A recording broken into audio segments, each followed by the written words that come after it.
পনির মাংস দিয়ে বিভিন্ন ধরনের রেসিপি ট্রাই করা কি শুরু করে দিয়েছেন? আমি তো ঈদের পরদিন থেকেই শুরু করে দিয়েছিলাম, আর ঈদের পরের দিনই আমি বানিয়েছিলাম বিফ টিকিয়া। এর জন্য প্রথমেই আমি এখানে নিয়েছি অনেকটা মাংস, একদমই সলিড মাংসগুলো নিতে হবে। এর মধ্যে দিয়ে দিয়েছি বুটের ডাল। বুটের ডালগুলো আমি 1 ঘন্টার মতো ভিজিয়ে রেখেছিলাম। এখন এর মধ্যে সব ধরনের মশলা দিয়ে দিচ্ছি বাটা, আদা আর রসুন। পেঁয়াজ দিয়ে দিলাম।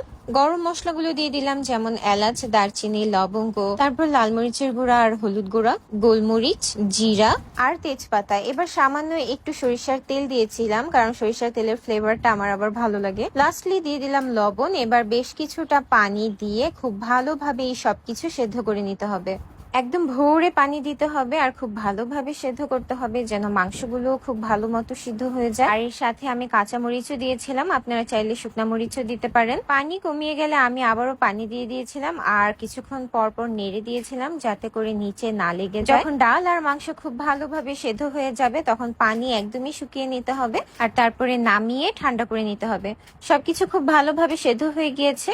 এবার আমি তেজপাতাগুলো এর মধ্য থেকে সরিয়ে নিয়েছি, তারপর ব্লেন্ডারে খুব ভালোভাবে ব্লেন্ড করে নিয়েছি। এবার এর মধ্যে দিয়েছি পুদিনা পাতার কুচি। বিফ টিকিয়াতে পুদিনা পাতার ফ্লেভারটা আমার কাছে অনেক বেশি ভালো লাগে। দিয়েছি অনেকটা পেঁয়াজ বেরেস্তা, যদিও আমি পেঁয়াজ বেরেস্তা করার সময় সামান্য একটু পুড়িয়েই ফেলেছি।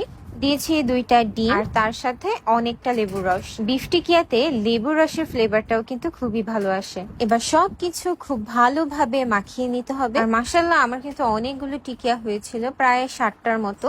এবার হাতের সাহায্যে ভালো মতো শেপ দিয়ে নিতে হবে। আমি এগুলো ডিপ ফ্রিজে স্টোর করে রাখবো, 2-3 মাস ধরে খাবো। কাঁচা পেঁয়াজটা দিলে বেশি দিন রাখা যায় না, এর জন্যই পেঁয়াজ বেরেস্তাটা এখানে ইউজ করেছি। এবার তেলে ভেজে নিলেই তৈরি হয়ে যাবে বিফ টিকিয়া।